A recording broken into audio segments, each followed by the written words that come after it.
Welcome, friends, to another episode of Manovak. Namaskar, Guruji. Today we have first question from Shweta Nadi. Her question is, why there are many versions regarding the color chakras?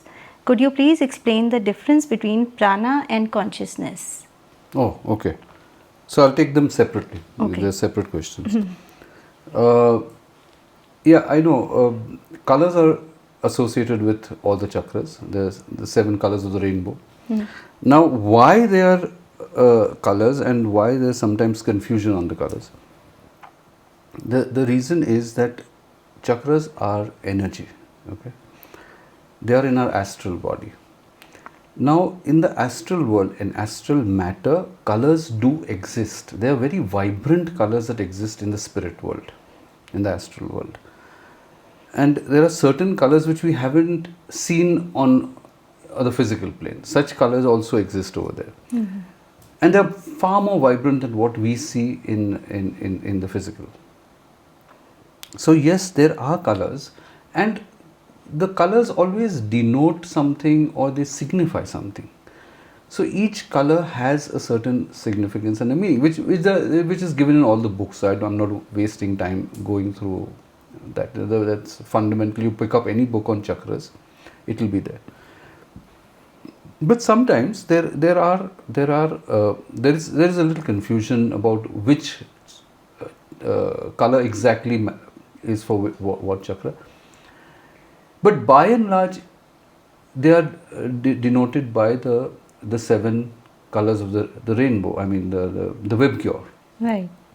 which ultimately is what creates white light. So if you pass 7 colors through the prism, you get white light, and white light is the divine light that shines from the universe.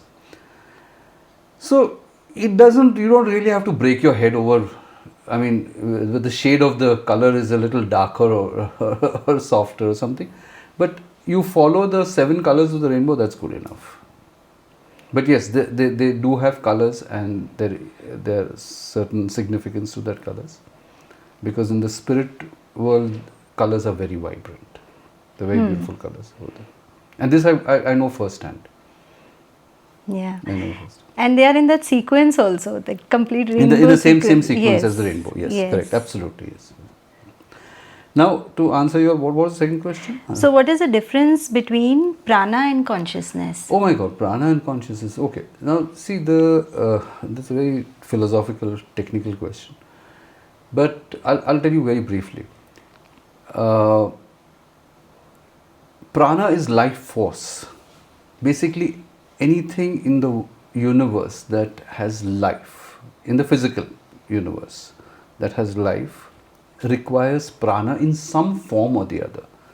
So prana can take different forms. Like for us, it's oxygen. But there's also a certain element of the life force which we can't see, which is called prana. Like when you breathe in, when you breathe the air, prana also goes in, that energy also goes into you. Similarly, when we do energy healing, like Reiki or any other form of energy healing, we take prana through the crown chakra. So these are various forms in which prana operates, but it is basically life force in the universe, which percolates down to the required level of physical existence. Consciousness is something that is extremely difficult to describe. Okay, because consciousness, from the very moment that creation takes place in any dimension, right down to the grain of sand, everything has consciousness in a certain way. So there is no black and white about consciousness. There are million shades of grey, I would say, in between. And consciousness has different levels. But now I'm not going to go into those, because those won't even be relevant for our physical existence. So taking our physical existence, you have your waking consciousness, you have your subconscious, you have your memory, you have super consciousness. These are various states in which a person exists experiences, evolves and merges. This is the most concise way I can describe Still very consciousness. Very complicated. complicated. But I can't make it simpler than this. Now, the connection between consciousness and prana is that prana is the fuel for consciousness. Otherwise, consciousness would be a witness. It wouldn't do anything. It would be static. It would be null. What gives consciousness the life in it is the prana. Means it makes it active. So, when you start a car, the fuel injection in the engine starts the engine, and so the consciousness is like the engine, and the prana is like the fuel. So the consciousness is activated and sustained, and you can say it progresses through creation because of prana.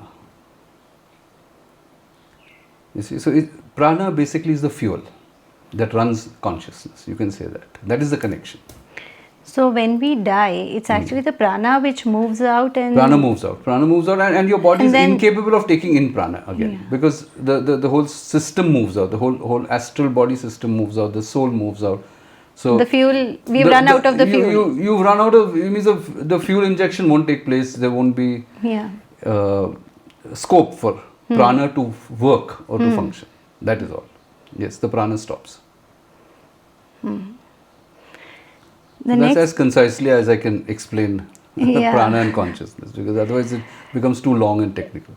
Yeah, it is very technical and a lot of depth in it. I think it'll. Yeah, especially consciousness. I mean, it's like try to explain consciousness like putting the whole Himalayan range into a small matchbox. You can't do it.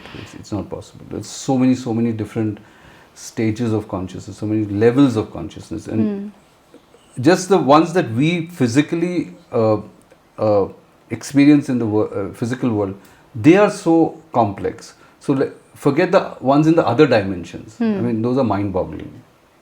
Can't really concise that. So we'll take the next question. Sure.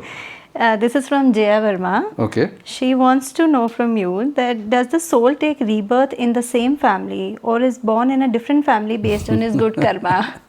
I think a lot of people would like to know that. See, taking another birth, the decision lies primarily with that soul. Okay, where it wants to go, what it wants to do, basically depending on two factors. One is its balance of karma, and the other is what it wants to achieve in that lifetime, the progress it wants to achieve, or the purpose for which it takes a human life. Depending on that, the soul chooses a family or parents or siblings, people around you. What happens is, by and large, you have a lot of karmic workout with the same group of people. So there is a very good chance that you will choose to come with the same people in the next lifetime, even though they've given you hell this time, so to say, because there are workouts left to be done. But let me qualify this very emphatically, that roles change dramatically.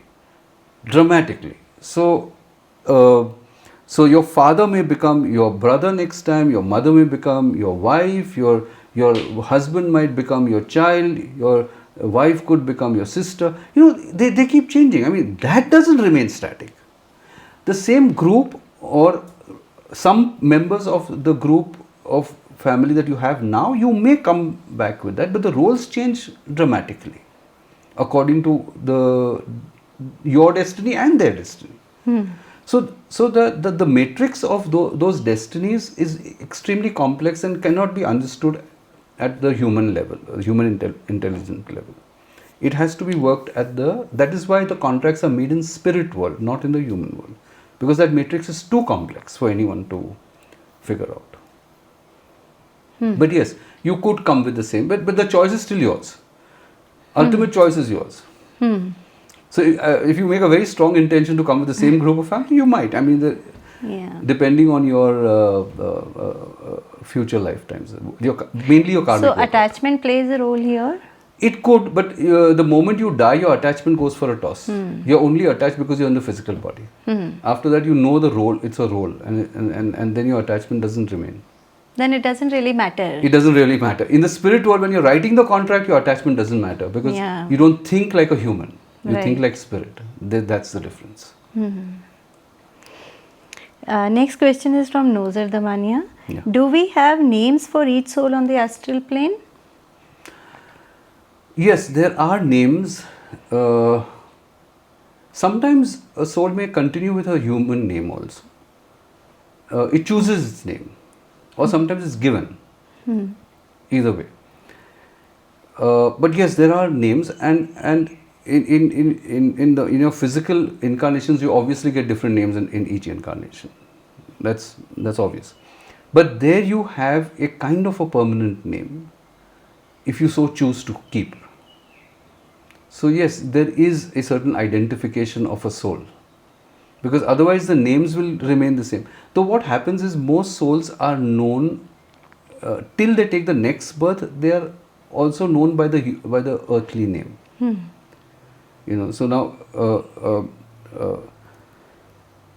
the name you have in this lifetime, till you take the next lifetime, you could be known in the astral world by that same name also. But certain souls do take a spirit name which is attached to that soul. So basically, it's the identification. It's the identification of It doesn't really matter. It doesn't as really such. matter. The names don't really matter for a simple reason that there is no legality over there where you need a name. Okay, their recognition is by a soul identity. So you don't need to know or call out that person. There's no auditory this thing that you have to call that person by name.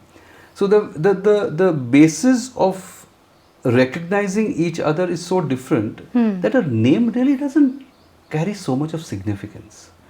It's not like without a name you can't exist over there. But yes, if you choose to, you can have a name, and many do have a name. Or you could use the same name that you were using in that lifetime on planet Earth. So it plays both ways, but yeah, you do have soul names also. Names. There are there. Though there is no calling out because it's mental. It's a mental world. Right. So there is nobody who's Senses going do, yeah. nobody's going to call out your name. That's why the name doesn't hold so much significance. It's mental. Thank you, Guruji. Thank you for watching. See you next time.